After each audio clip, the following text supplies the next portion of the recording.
Hello everyone, welcome to Simulate Academy and thank you for showing your interest in Simulate Academy's ANSYS training course for beginners.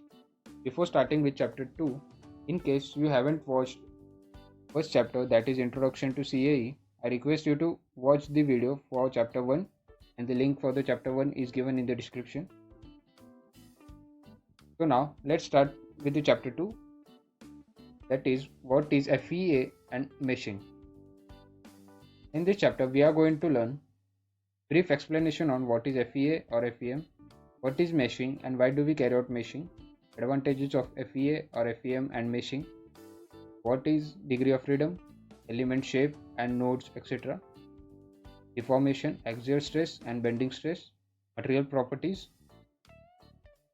Guys, before moving further, let me tell you that the topics that I have chosen are important that you should be knowing before starting with the actual practice in actual ANSYS workbench. These points will definitely help you in understanding the ANSYS workbench more efficiently. Okay, now let's start with the topics. First is what is FEA and FEM. Finite, any continuous object that has infinite degree of freedom. Thus, FEM method reduces the degree of freedom from infinite to finite with the help of meshing. Elements, all the calculations are made at limited number of points and are called as nodes. The entities joining nodes and forming specific shapes such as quadrilateral and triangular are known as elements. Meshing is nothing but discretization of a continuous system with infinite degree of freedom to finite degree of freedom. The image shown on the right hand side, this shows you the nodes that are red, blue, black and green. These dots are nothing but the nodes and the dots are connected with the line forming edges. So the key points that are important to note down are finite number of points are called nodes. The shapes they create are elements, the shapes, that is this triangular or quadrilateral shapes. Results are calculated at nodes. So the results that are going to be performed on the ANSYS workbench will be calculated on the nodes.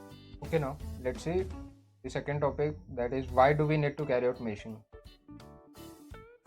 The basic idea is to make calculations at only limited, that is finite number of points, and then interpolate the result for entire domain.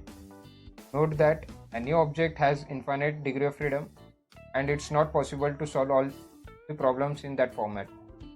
So basically it says meshing cuts down the object into finite and step by step the results are calculated at the nodes and then overall results are calculated for the entire domain, whereas the finite element method reduces the degree of freedom from infinite to finite with the help of meshing. Now let me explain it with the help of example. Consider this as a rectangular slab. At the start it will have infinite number of points, and when you start with working on the ANSYS workbench, the rectangular slab will have infinite number of points, and further when rectangular slab is meshed, the infinite number of points are sorted into finite number of points with the help of meshing, and this finite number of points are called nodes and the shape they make are elements, and finally the results are calculated at the nodes. So we will study this more in detail when we will start with the ANSYS workbench. Now our new topic is degree of freedom. The degree of freedom is the number of parameters required to define the position of any entity completely in the space is known as degree of freedom. There are total 3 transitional and 3 rotational moment in the perpendicular axis, that is x, y and z axis. But here is the problem that all the elements do not always have 6 degree of freedom. First, the number depends on the type of elements, that is 1D, 2D or 3D. Second, the family of elements, that is triangular or quadrilateral. Third, the type of analysis that we are going to perform, that is example structural or thermal analysis. So now element shape and characteristics. A point element is defined by one node. A line element is represented by a line connecting 2 or 3 nodes, example pipes, beams, etc. An area elements has triangular or quadrilateral shape. Example, quadra or tri.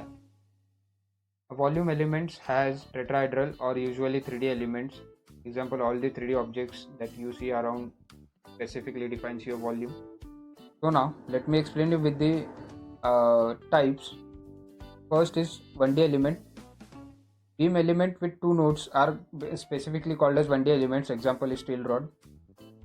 And 2D element, quadra elements with four nodes. Example, sheet metal components. All the sheet metal components that are rectangular in shape or quadra with four nodes are called 2D elements.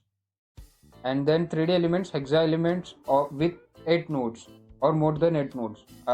Example, metal cube. This specifically says that the 1D, 2D or 3D vary accordingly with number of nodes. So now our new topic is deformation. First, the physical deformations are calculated on the part or inside it. Second, object usually with fixed support shows deformation relative to the original location. Third, deformations are calculated relative to the global coordinate system. Guys, while performing in the ANSYS workbench, we will come across two types of deformation.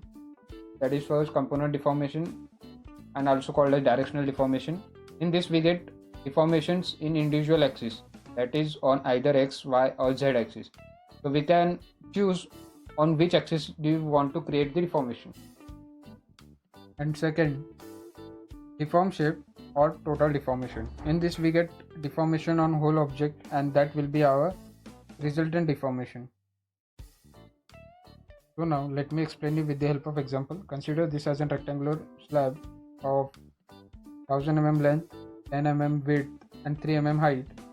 So if you fix the one end and leave another end hanging, and if you apply the force on the other end, it will definitely going to be deformed. So the deformation that is going to be carried out will be the directional deformation on specifically at the end where you are going to apply force, and second, the total deformation on the entire object. Now let's move further with our new topic, axial stress and bending stress. First, axial stress, it is a force per unit area on a body. Formula is Fy, that is force per unit area. Bending stress, it is a normal stress induced in a body subjected to load that causes it to bend. When a load is applied perpendicular to the length of a beam, bending moments are induced in the beam. And bending is due to internal moments, and they are compression force and tensile force, thus resulting in compressive stresses and tensile stresses. Formula is My by I. So where rho stands for bending stress, M stands for internal bending moment about the neutral axis, Y stands for the perpendicular distance from the neutral axis, and I stands for the moment of inertia about the neutral axis. So now the most important topic, material properties. First is Young's modulus. Young's modulus is also known as elastic modulus. It is a measure of the stiffness of a solid material. It also defines the relationship between stresses and strain in the material. Second is Poisson's ratio. It is the ratio of the lateral strain to the axial strain. Third is material density, the amount of mass content per unit volume. Fourth, shear modulus, the ratio of shear stress to shear strain. Fifth, elasticity, the ability of a body to resist to return to its original shape and size when stress is removed. Then fatigue limit, maximum stress of a material can withstand under repeated loading.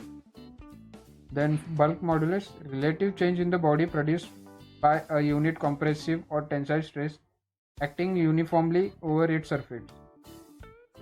Then ductility, ability of a material to deform under tensile load. So thank you very much for attending chapter 2. In chapter 3 we are going to cover how to solve 1D analysis subjected to compressive or tensile loading in ANSYS workbench.